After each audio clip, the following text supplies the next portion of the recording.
Ina, Inanna, Inamiamolaire. Bonjour et bienvenue à tous. Encore pour ce mois de mai, je viens avec le deuxième domaine dans le développement de l'enfant qui sera le domaine cognitif.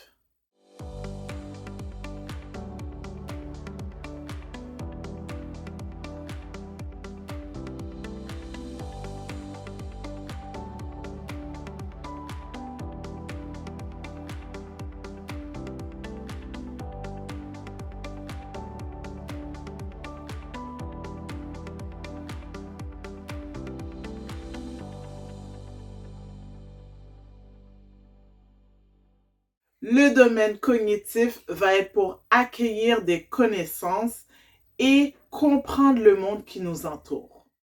Il y a l'attention, la planification, le raisonnement et la mémorisation.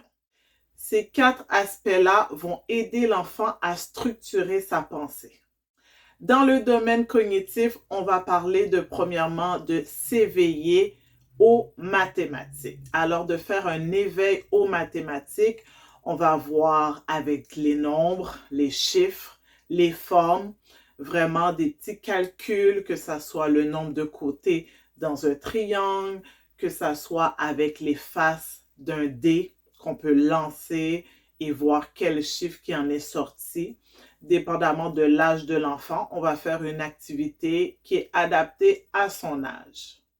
Pour l'éveil à la lecture dans le domaine cognitif, on parle de lire des histoires, on peut commencer et l'enfant peut répondre, on peut poser des questions, faire un début d'histoire, que l'enfant puisse faire la fin. Vraiment, tout ce qui touche aux histoires vont aider à éveiller à la lecture pour le développement de l'enfant. Éveil aux sciences, alors on va parler de tout ce qui entoure la science, la nature, les animaux, que ce soit le développement d'un papillon lorsqu'il commence, lorsqu'il débute par la petite chenille et qu'en bout de ligne, à la fin de l'évolution, que ce soit un papillon, que ce soit planter une graine et ensuite elle devient une fleur, une plante. Vraiment, c'est vraiment des éveils à la science qu'on va faire dans le domaine cognitif. Et le dernier, l'éveil à l'écriture. Comment on va faire ça dans le domaine cognitif? C'est avec les gribouillages. Alors, c'est pas encore des dessins, c'est pas encore concret, mais juste le fait de gribouiller, de faire des gribouillages sur des feuilles blanches, sur des feuilles coloriées, sur des tableaux effaçables, sur des tableaux à craie, par terre au sol, dans la peinture, dans des bacs de riz, des bacs de sable. Il y a vraiment plusieurs façons de pouvoir faire l'éveil à l'écriture. Comme je disais, pour les activités, ça peut être des sorties dans la nature, des promenades, des sorties culturelles, vraiment de faire découvrir la nature aux enfants, la science, raconter des nouvelles histoires, des histoires qu'ils connaissent déjà, mais raconter d'une autre manière, les gribouillages, que ça soit dans un bac à sable, dans des bacs de riz, vraiment des choses avec des textures différentes pour les bébés et pour les plus vieux avec des crayons différents, le crayon de bois, le crayon de cire, le crayon feutre. C'est vraiment différentes façons de faire le gribouillage et puis d'autres textures et d'autres difficultés, d'autres défis qui peuvent se présenter aux enfants. Dans le domaine cognitif, on a l'attention. À l'attention, on va parler de la concentration, de l'attention que tu vas porter à une activité, à un défi, à un jeu, vraiment ton attention de vraiment être à l'écoute et vraiment attentionné, comme on peut dire, à l'activité.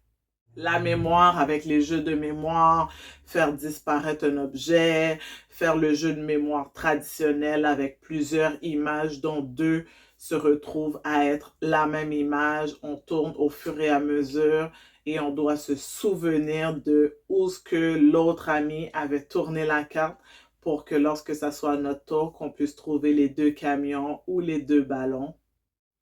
La fonction symbolique, classer, ranger des objets, des blocs, des billes par couleur, par forme. Le raisonnement causal, alors c'est vraiment quelque chose qui se passe et l'enfant va toujours associer ce mouvement-là avec telle chose. Alors, si l'éducatrice est dans un groupe de 18 mois, c'est l'apprentissage à la propreté. La collation va débuter, tout le monde va, on se lave les mains. Elle sort le petit pot.